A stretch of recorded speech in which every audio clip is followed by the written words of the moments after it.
అందరికీ నమస్తే నొల్లా welcome to సాఫ్ సీదా ముచ్చట. నవ్వకుర్రి ఈ ముచ్చట చెప్పినాక కన్నతల్లి కన్నం పెట్టనోళ్ళు చిన్నమ్మకు బంగారు గాజులు చేయించి డ్యూప్లెక్స్ విల్లాల పెట్టి చూసుకుంటామని చెప్పిండ్రట. అగో గట్లనే ఉన్నదంటుండ్రు తెలంగాణ సర్కారోళ్ళు చెప్తున్న ముచ్చట్లు వింటున్నోళ్ళు. ఇక ఇప్పుడో మాట చెప్తే నవ్వకుండ్రి, సీరియస్ మ్యాటర్. తెలంగాణలో 1 కోటి మంది మహిళలను కోటీశ్వర్లను చేస్తుందట మన సర్కారు. అరే నవ్వద్దని చెప్తుంటే గట్ల నవ్వుతారేంది? చూడుండి మీరు కావాలండి. కూట్లే రాయి తీయలేనోళ్ళు ఏట్లే రాయి తీస్తా అన్నారట. గ్యారంటీలు అమలు చేసుడు మాతోట అయితే లేదని చేతులెత్తేసినోళ్ళు 1 కోటి మంది మహిళలను కోటీశ్వర్లను చేస్తామన్నాడు. చూస్తుంటే ఎట్లా నవ్వాలనో తెలుపుతలేదని అంటున్నారు మహిళామణులు.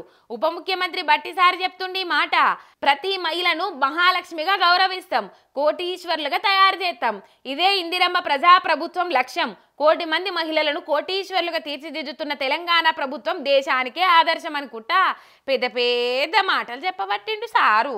సో మా ముఖ్యమంత్రి రేవంత్ రెడ్డి గారు కానీ, మా పరిశ్రమల మంత్రి శ్రీధర్ బాబు గారు కానీ, లేకపోతే యావత్ మంత్రిమండలి మొత్తం కూడా సింగిల్ ఫోకస్తో ఈరోజు వెళ్తా ఉన్నాం. మా ఫోకస్ అంతా ఈ రాష్ట్రంలో సగ జనాభా ఉన్న మహిళలందరినీ, తల్లుల్ని, సోదరిమణులందరినీ కూడా మహాలక్ష్మిలాగా చేయటం, మిమ్మల్ని ఆర్థికంగా సాధికారిగా నిలబెట్టుకునేటట్టు చేయటం, తద్వారా కుటుంబం ఆర్థికంగా నిలదొక్కుని కుటుంబం ద్వారా గ్రామం, గ్రామం ద్వారా రాష్ట్రం, రాష్ట్రం ద్వారా దేశానికి తెలంగాణ మహిళలు ఒక ఇన్స్పిరేషన్గా ఉండేటట్టుగా కార్యక్రమాన్ని తీసుకొని ముందుకు పోతున్నాం. ఈ పోయే కార్యక్రమంలో ఓహో, ఫ్రీ బస్సులను ఉన్న బస్సులన్నీ తగ్గించి తక్కువ బస్సులు వేసి అందులోనే తన్లాడుకుంట బొమ్మనుడు మహిళలను గౌరవించుడు.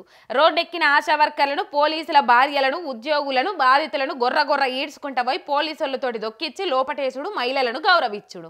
ప్రతి మహిళకు 2500 ఇస్తామని, గ్యాస్ సిలిండర్ 500కి ఇస్తామని చెప్పి మొండి చేయి చూయించుడు, మహిళలను కోటీశ్వరులను చేయొచ్చు అన్నట్టు. నవ్విపోదురుగాక నాకేంది సిగ్గన్నట్టు ఆ మాట చెప్పేటందుకైనా ఏమన్నా అనిపిస్తలేదా సారు అని మహిళలే సీదరైతుండ్రంటే మీ సర్కారు మీద మహిళలకెంత భరోసా ఉన్నదో చూడుండ్రి.